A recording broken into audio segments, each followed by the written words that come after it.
In the fall of 2002, I was traveling across India studying and filming various tantric practices.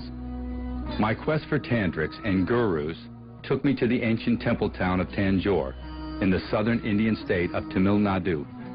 For centuries, Tanjore had been the capital of the Chola kings, a celebrated dynasty of ancient India.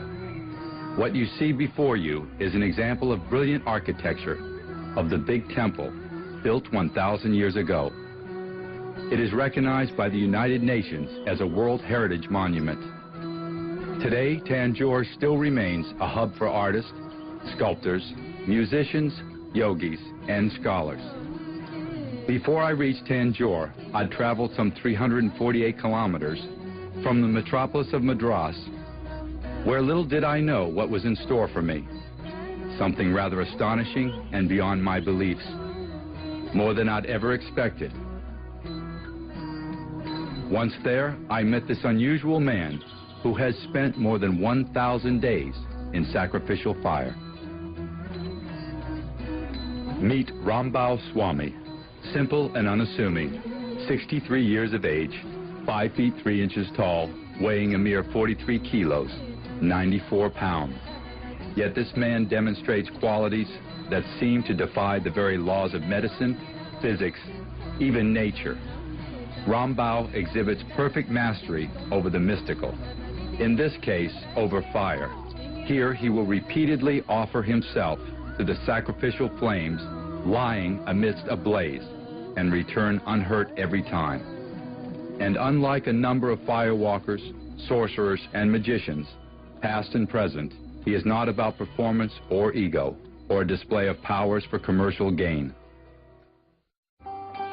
One can quickly notice that Rambao leads a simple life, with days consisting of prayers, reading and researching ancient texts, offering advice and constantly thinking of his guru and his favorite god, Ganesha. For Rambao, the fire ceremony is his prayer for global peace. At a time when the world is in flames, disarray, and communal disharmony, this simple man embraces the raging flames as an offering toward universal welfare.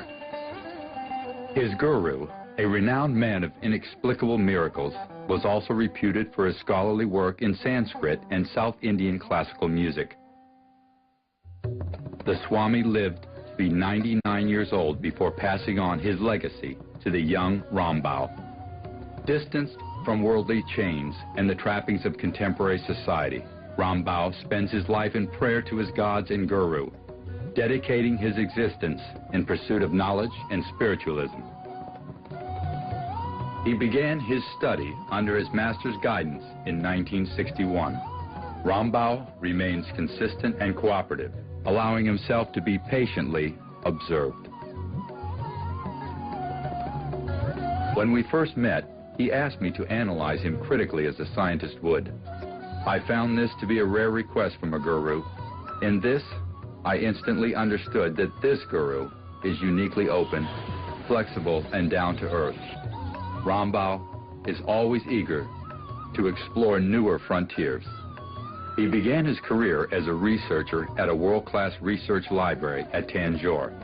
A Sanskrit scholar, he is also one of only a few who can translate from Modi, a secret encoded language of the Maratha kings. Observing one of his daily routines caught my instant attention. Since 1977, he consumes only 2 bananas and a mere glass of milk twice a day. How does he do it? There is no medical explanation. By scientific parameters and all known medical standards, he should be malnourished, dehydrated, and starved. Yet the proof is otherwise. He is healthy and agile after 26 years of near starvation. He stopped drinking water in 1975, except for a few drops of water as a part of a daily prayer routine. How does he control his thirst and dehydration for the last 28 years? We simply don't know. He sleeps just 3 hours a day, yet remains very fresh and active. Rambao's eating habits gradually changed over a period of time.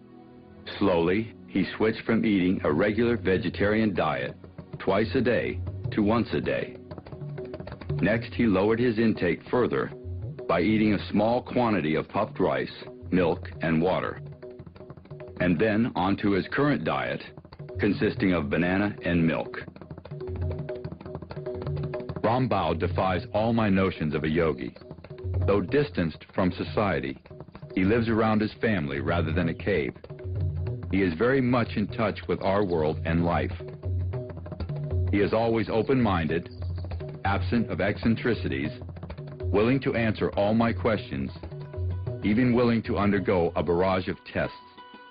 He also provides guidance for the royals, rich and poor, always warm and affectionate to family and others.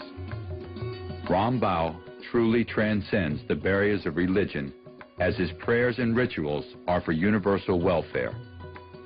A few years ago, when he performed the fire ritual in Malaysia, people of different religions came to get his blessings. I asked him why he deprives himself and frequently risks personal harm. He states that his goals are to prosper others, improve global welfare, and support universal well-being. Rambao feels happy when hundreds of people benefit from the rituals. He desires nothing for himself and expects nothing from others. The ritual begins with the purification bath. From now on, Rambao will not speak or eat his daily frugal meal and communicates by sign language. He commences his pre-ritual prayer after changing into fresh cotton attire.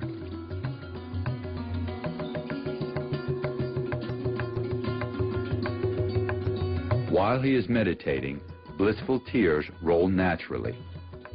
Rambao is an advanced practitioner of pranayama, a yogic breathing technique which allows tapping of hidden cosmic energy called Kundalini.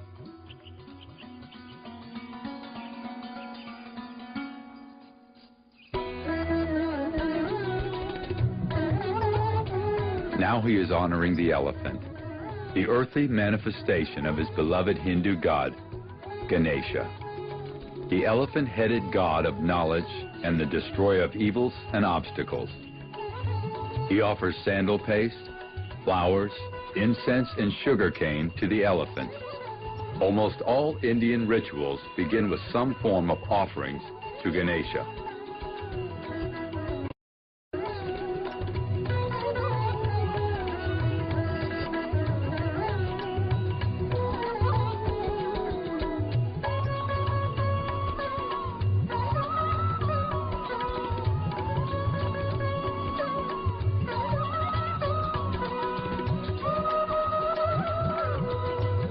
Now, he ends the rite by prostrating in front of the elephant. Next, he honors the sacred cow with similar offerings, symbolically the giver of prosperity and health to the world according to scriptures.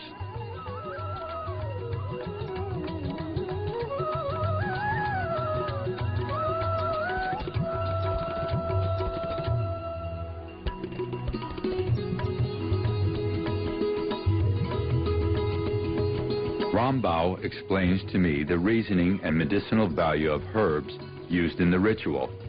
I had a lot of questions about the grand recipe of herbs and other items used in the ceremony, their relevance and availability. The 14-hour ritual includes the use of 50 kilos of clarified butter known as ghee, 400 kilos of fire sticks, 200 kilos of herbal green, 400 slabs of dried cow dung, 50 coconuts, and a whopping 4,000 rice cakes with sweetened grated coconut filling and a wide array of herbs. This grand recipe is the menu for his god Ganesha, now personified by the fire in the 4x4 fireplace. Following a 4,000-year-old tradition, the fireplace is used for growing the sacrificial fire. It is made of red bricks painted with cow dung paste. All ritual items are placed around the fireplace and offered one by one.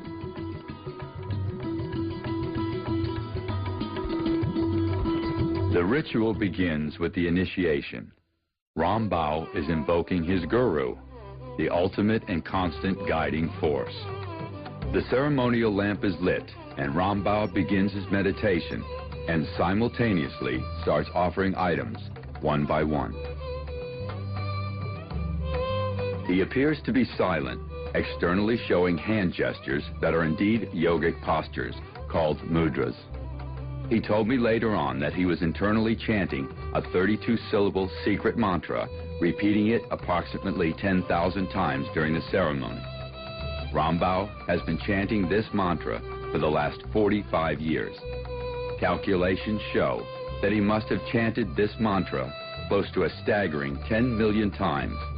That too, at a conservative estimate of 600 chants per day. Ram Bao offers the first piece of camphor to the fireplace. He performs a series of offerings in a prescribed manner.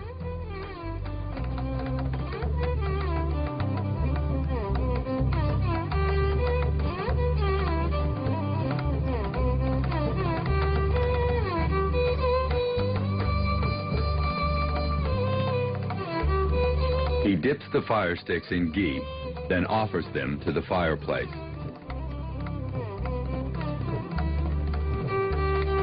Soon, various items are offered one by one.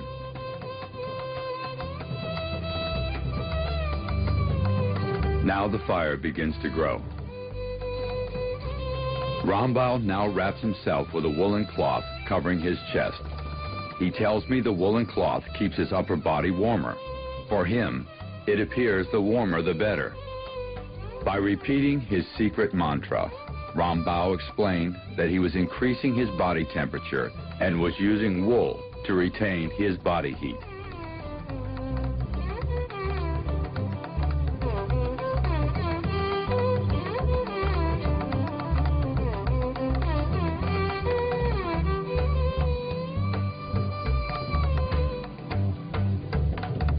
He is slowly getting into a meditative state. I can see the transition in him. If only somehow we could read his mind, would we ask, what is he thinking?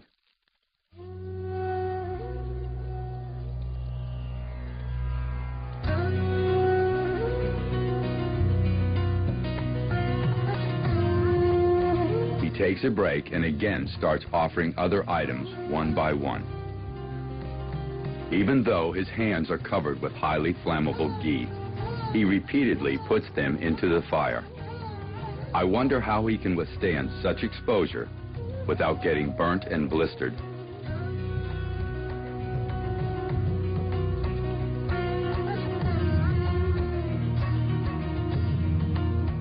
All of the food offerings you see here are specially prepared as part of the ritual proceedings. The food preparation starts at 1 in the morning and takes approximately 10 hours.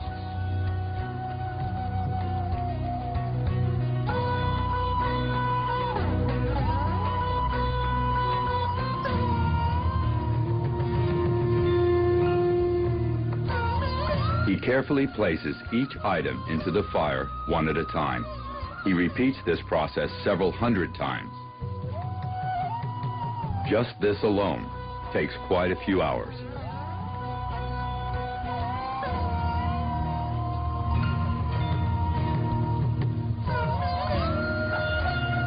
Tears roll down his face. Ram Bao Swami is in a state of rapture. Later, I asked him why he was crying. He replied, "I wasn't crying out of pain or sorrow. Those were blissful tears."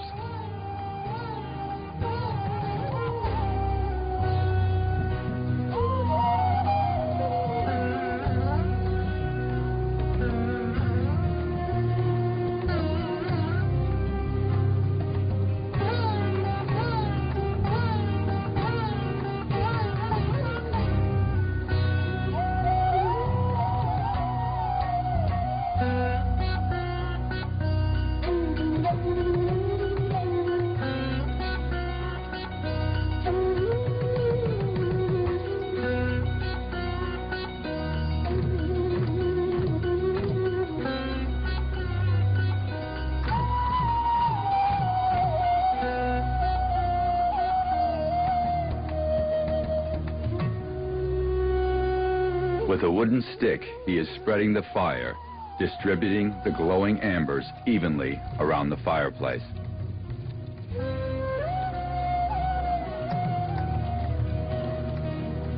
He is offering an incredible 4,000 small grated coconut balls, one by one. And little did I know what was coming next. Now, Rambao transcends to an ecstatic mood. Amazingly, he uses his bare hands as he spreads the fire in the fireplace. He fills up the fireplace with fire sticks. Rambao told me that he was establishing whether he had made the final connection with fire.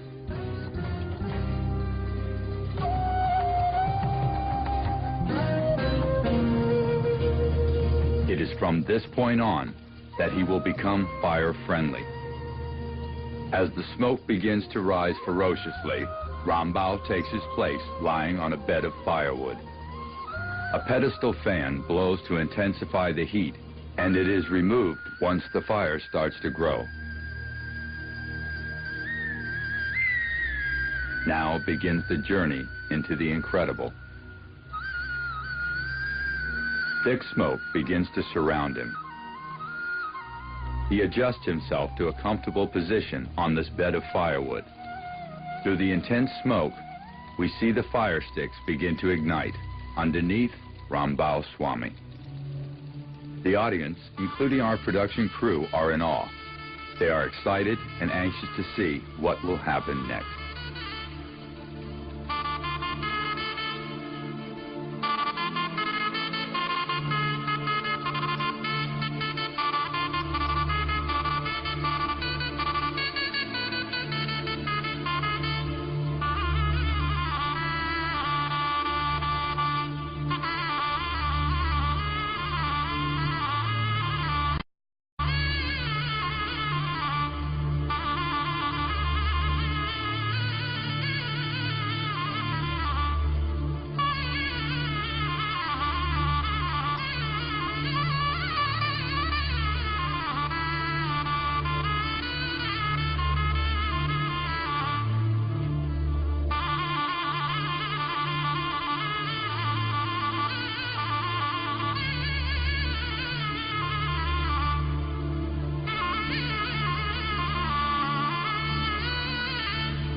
A scientist or a rationalist would ask, what if Rambao is using any fire-retardant material on his clothing?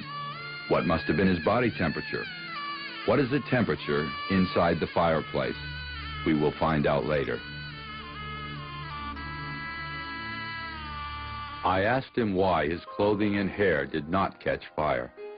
He replied that he was in union with the fire, and fire is friendly to him, and the fire does not harm him.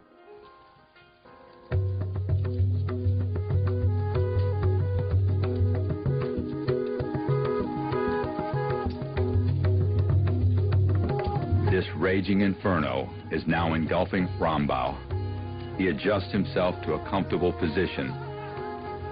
The fire is blowing in all directions. I can no longer bear the heat or the smoke, so I move away. I asked him what technique he uses to get into union with the fire. This was his brief explanation. I internally magnify the fire several 100,000 times, and there comes a point where I get linked and united with the magnified fire. This minute focus is my link.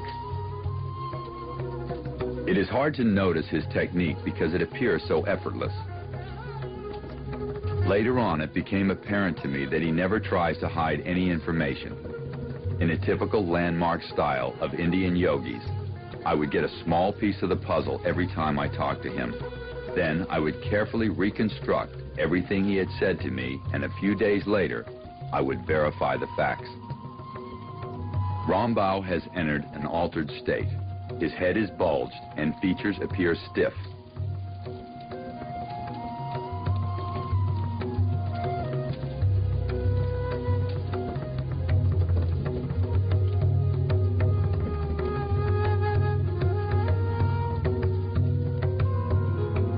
Rambao seems to be communicating with the fire by using sign language.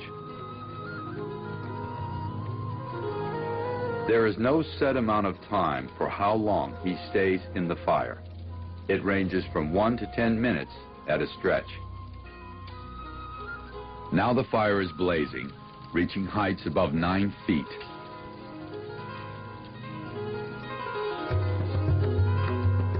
Rambao himself takes a break and returns.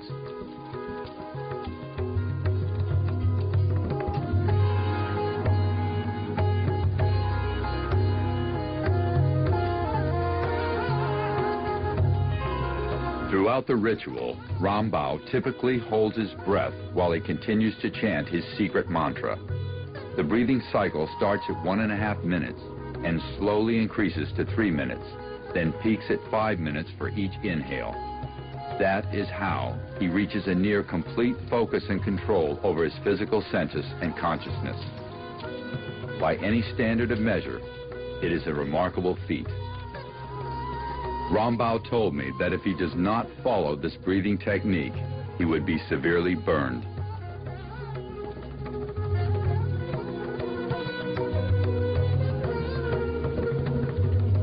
Rambao adds more sticks to the fireplace.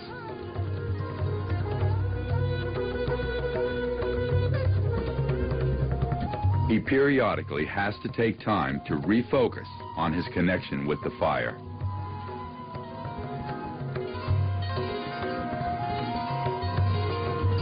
Rambao explained to me that by holding his breath, it allows him to concentrate and focus his energy. All his senses and thoughts will remain largely suspended, and he will have just 10% realization of what's happening.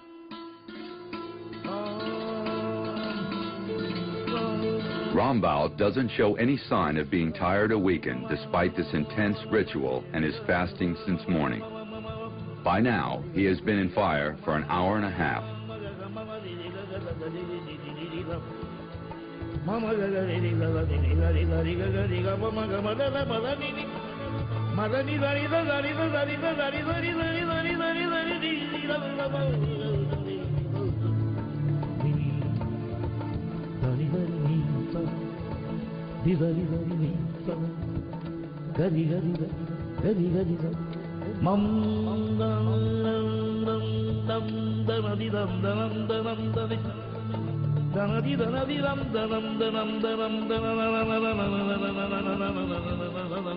Our cameramen were constantly looking for some bruises or burns on his feet, hands, shoulders, or any part of his exposed body, but there was none.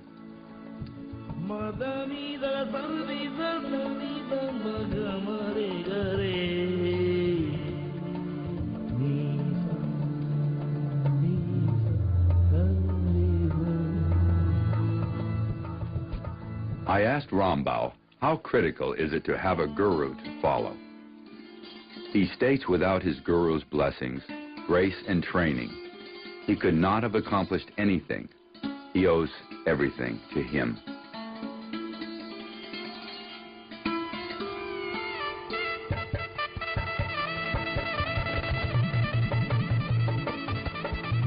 Again, Rambao starts feeding the fire, now with herbal green, a medicinal herb with religious significance. This is traditionally used with the worship of Ganesha. Herbal green is also used as a treatment for diabetes.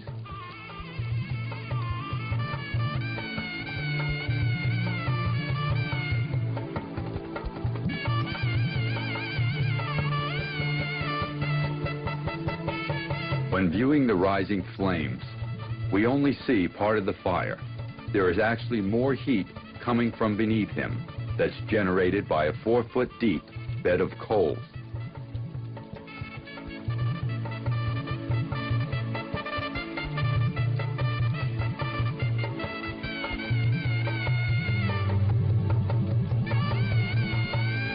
Rambal knows that the herbal smoke has medicinal value. Aromatherapy of ancient Indian medicine is based on this principle. He has heard of cases where people with terminal illnesses have been cured by inhaling the herbal smoke during the ritual. He would like to have this scientifically researched to prove its validity.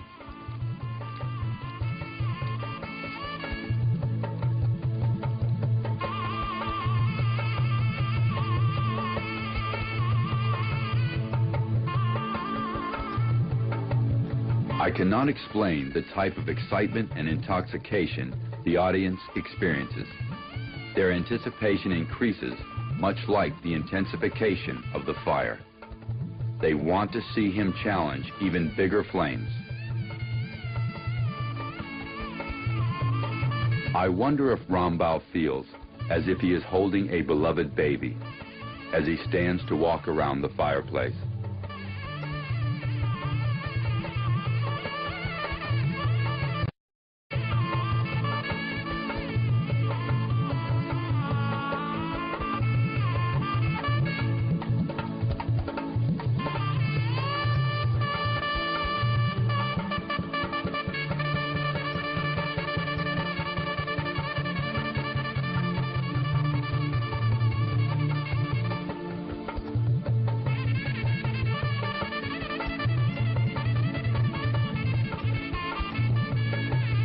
I asked Rambal what is his secret behind his unique ability.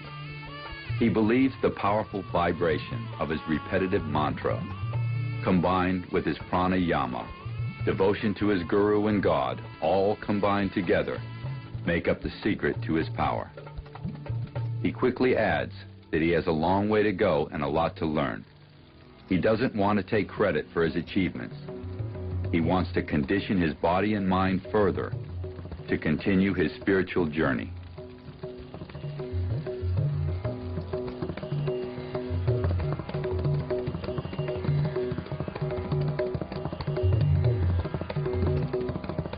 His beard catches fire, but he swiftly brushes it away.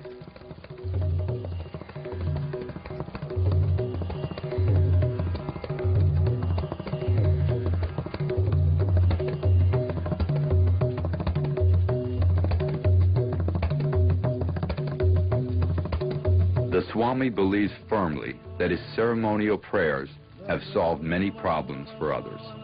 He uses his prayers for others' welfare. He says, "I am offering and surrendering all my body, senses, and intellect as unconditional sacrifice to fire. That's why my prayers yield results for others."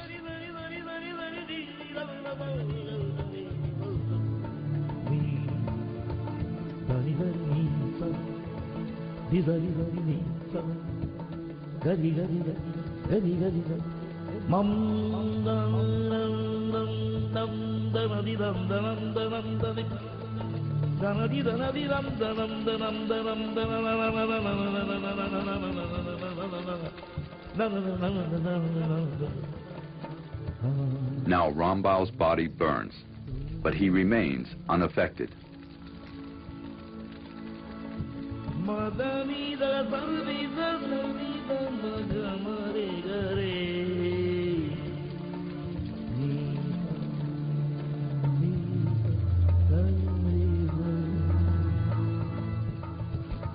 When he gets up, the fire seems to have hurt him. We can see his painful reaction, but he quickly recovers.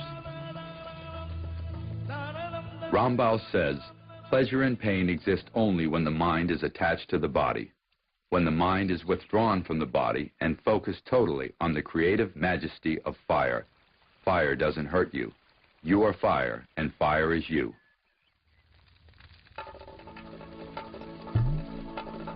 I asked Rambal whether he can teach his techniques to firefighters and emergency workers. He said he certainly could.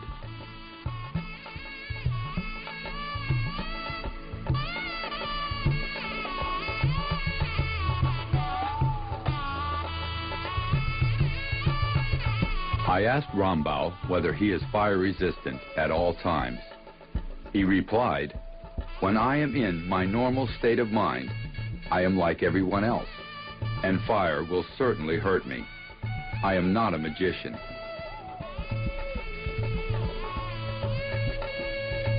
He explains, by controlling the mind, fire can be befriended.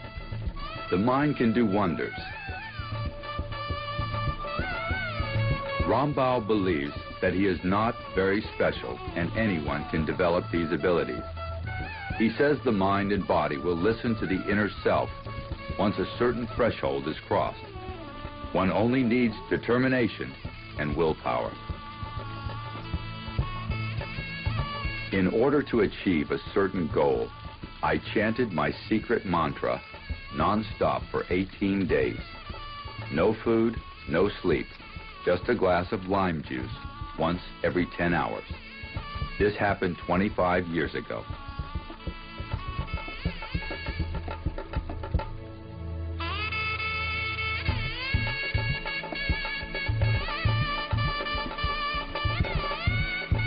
The first step of the initiation process involves the chanting of certain mantras, as much as 200,000 times, taking as long as 400 hours at the rate of 500 chants an hour.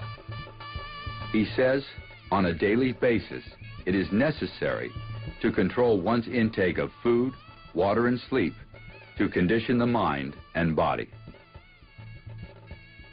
He strongly believes that unconditional prayers, hope, faith, and love will always produce miraculous results in healing others. His final food offering, consisting of lentil cakes, assorted fruits, and finally a mixture of herbs and flowers. When I first saw the huge list of items needed for the ritual, I was overwhelmed. I wondered why he possibly needed so much. I also wondered how long it would take to offer these items. I never realized that the ritual would go on for 14 hours. I asked him, does he ever miss the joy of eating a variety of foods or drinking water? He said, I am enjoying something more divine. I wish I could describe it to you in words.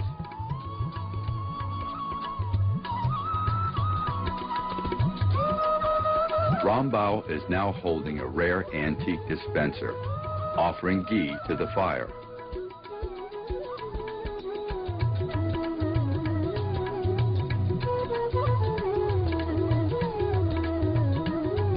He then circles the fireplace, repeating the offering. During the ritual, Rambal prefers that others do not touch him due to differences in body temperatures and electrical energies. When others touch him, he receives a shock, which distracts him. He then loses concentration rapidly. It takes a long time for him to rebuild his focus and concentration.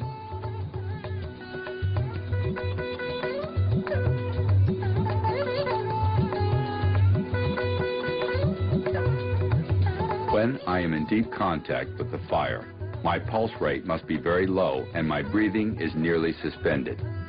Sometimes onlookers become concerned seeing me in the fire. They try to rescue me. I appreciate their love and affection for me, but I am safe in the fire, and I know the fire will not harm me.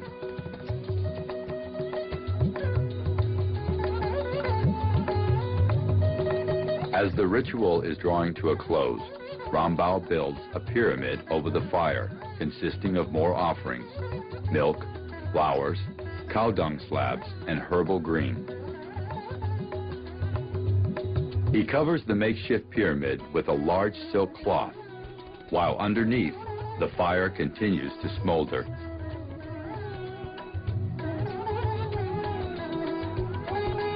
After nearly 13 hours, Rambal displays very few visible signs of exhaustion. He appears blissful, oblivious to the surrounding environment.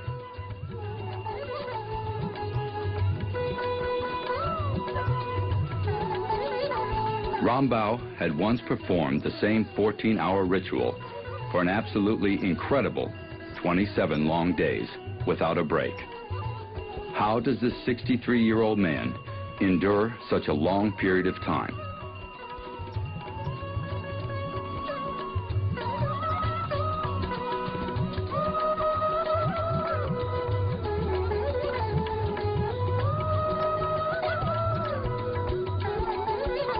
Finally, as the ritual comes to an end, Rambao breaks his fast, sipping only 3 drops of water. He then pays tribute to his guru, expressing his gratitude for the successful completion of the ritual.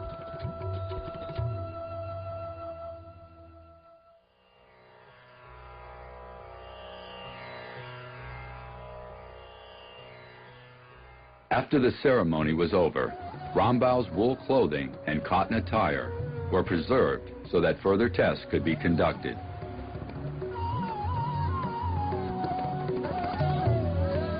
Rambao is exposing the slightly charred cloth to the fire during the ritual. The wool smudges and burns mildly at the edges. This is the wool which did not burn or smudge when it was on Rambao's chest. The wool is somehow fire resistant when it is wrapped around him. How is this possible? Later on, the same cloth Rambao was wearing during the ritual is finally set on fire. Yet now it burns and emanates the smell of clarified butter. Why does it burn now, but not when it is on Rambao? I needed a scientific explanation. I brought a sample of the same cloth to the U.S. and conducted 2 well-known, state-of-the-art flammability tests known as FTIR and GCMS. FTIR stands for Fourier Transform Infrared Spectroscopy, and GCMS stands for Gas Chromatograph Mass Spectroscopy. These tests will determine the presence of any flame retardant or flame-resistant compounds in his clothes. The fabric sample was prepared and solvent extracted for qualitative identification of any organic compounds. The test results confirmed that there was no trace of any kind of flame retardants or flame-resistant compounds on the fabric. The fabric had traces of hydrocarbons and carboxylic acid, which is commonly found in clarified butter.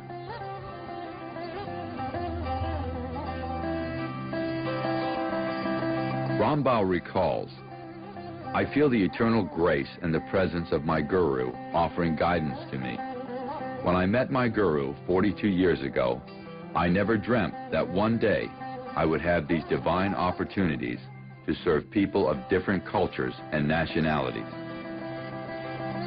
In addition to the cloth flammability tests, I asked Rambao if he would undergo routine medical tests before and after the ritual.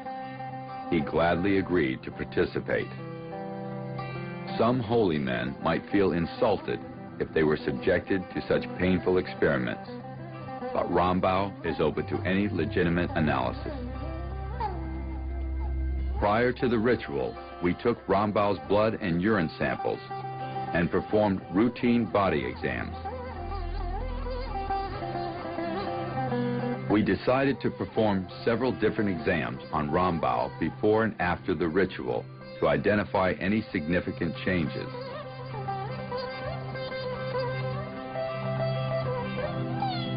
Approximately an hour and 20 minutes after Rambao removed himself from the fire, we repeated the same tests on him.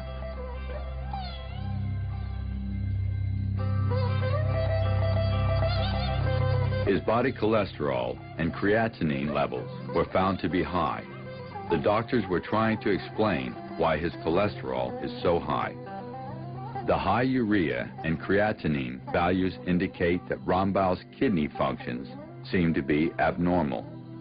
In fact, his kidney has very little work to do because his daily intake of water is next to nothing. The life source energy called prana is the secret to our existence. When prana is properly regulated, no disease can attack it. Imbalancing prana is the root cause for all our problems. 3 weeks later, we repeated the same tests on Rambao, and the test results were similar. Why is Rambao's cholesterol so high while on such an insignificant diet? Apparently, his body seems to be creating the cholesterol on its own. An hour and 20 minutes after the ritual, his body temperature had risen 2 degrees. What must have been his temperature when he was inside the fire? How has Rambao been able to live on only a few drops of water per day for the last 28 years? How has he survived with such a small quantity of fiber in his food? Back in the U.S., I showed this documentary to several independent experts for their comments and objective analysis. This is what they had to say.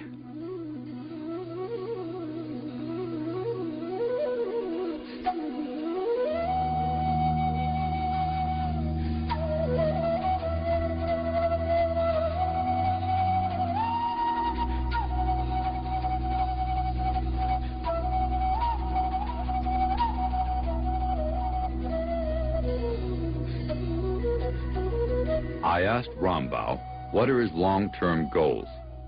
He replied, I have many aspirations. I want to gradually stop eating altogether, making my body as light as possible so that I can levitate and rise above the fire at will. As I evaluate these results, it becomes more apparent that some of the findings surpass current scientific explanation. There are many aspects of Rambao Swami, the fire yogi, that are truly on the edge of unbelievability. This phenomenon generates many questions, which forces us to ask, if such things are possible today, what may tomorrow bring? This simple man transcends conventional wisdom and exhibits the limitless possibilities of the human mind, body, and spirit.